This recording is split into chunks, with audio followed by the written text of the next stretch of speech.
Now for the EFD, Mr. Bloom. Good evening, Monsieur Barnier. I wonder if you can perhaps put my mind a little bit at rest, at the risk again of being rather parochial. I am talking here on behalf of the financial service industry of the City of London. Monday evening I heard that Mr. Redden simply had no idea how the subprime crisis came about, which disappointed me. Tuesday night I listened to the new Commissioner for Competition, who's a self-confessed Marxist, and I've been listening to you, sir, now talking about derivatives and commodity trading, which leads me to believe you clearly don't really have a great grip of this subject. What really worries me is that can you please explain to me, when you're talking about dealing with commodities and you're dealing with short trading, that you're not just going to simply drive it back to Chicago or into Zurich, where it's already going? I'm not at all comfortable about the way this whole thing is going. And if you remember that 40% of UK GDP comes from financial services in the City of London, don't kill the goose that lays the golden egg.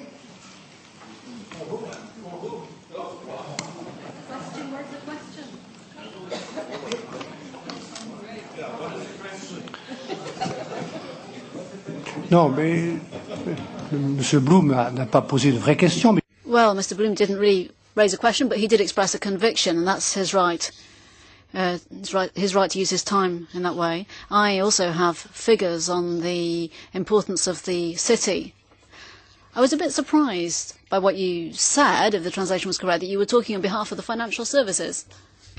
Je pense que vous parlez au nom de vos électeurs. I presume you're speaking on behalf of your voters.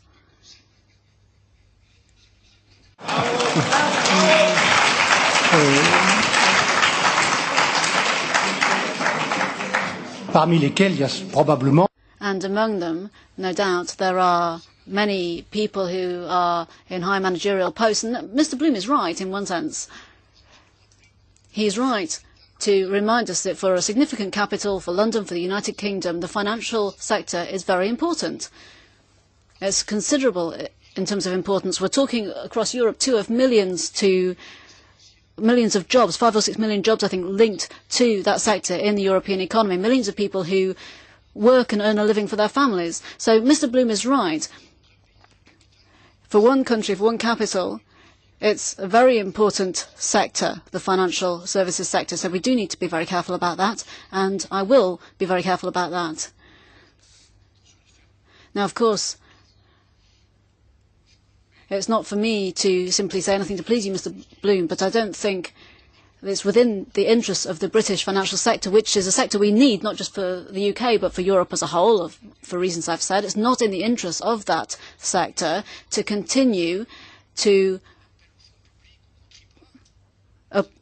appeal to public funds, to taxpayers, to make a contribution, as you have done in the UK.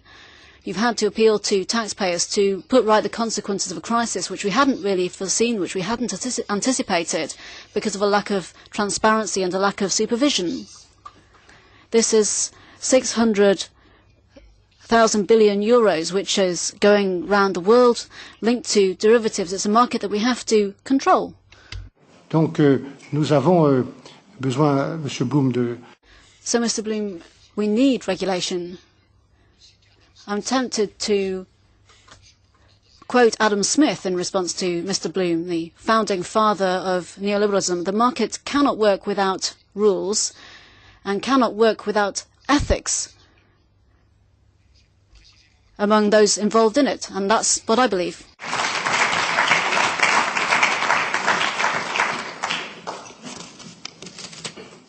The point I was making, Mr. Barnier, and I thank you for that, was I make no apology for representing the City of London's financial service industry here in this committee. None whatsoever. Without it, the United Kingdom would be bankrupt, and I feel very strongly about it, and I spent 38 years in the city. And I agree that we need regulation. I understand the comment, the quotation of Madam Smith. What we've had is the wrong sort of regulation. It hasn't been light regulation, it's been extremely heavy, it's been the wrong sort of regulation, and it's extremely expensive, and it's failed. What I'm concerned about is we do not appear to have learnt anything from this, because we're saying what we want is more of the same regulation, more and more of the same, which has failed.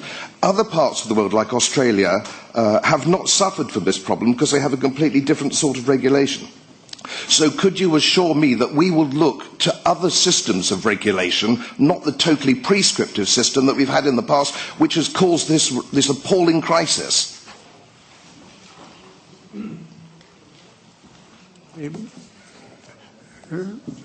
Monsieur Bloom, il n'y a pas besoin de... Well, Mr. Bloom, I don't think we need to look for examples in Australia. It's rather far off. We didn't invent this crisis. I said a moment ago that we're not going to pretend to reform. We are going to reform because the crisis wasn't a pretend crisis. It didn't pretend to destroy hundreds of thousands of jobs, and it's not over either when it comes to the real economy and to manufacturing industry. So, once again, I think that you need to reconsider the opinion I mentioned a moment ago.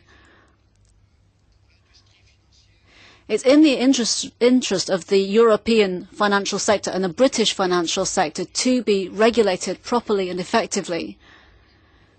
And vis-à-vis the other regions of the world, we will have a sustainable competitive advantage. I have an article here from an author you may know well, who knows the city well, Lord Turner, who said that the city hasn't learnt the lessons of the crisis. We have to learn the lessons from the crisis, and we will do.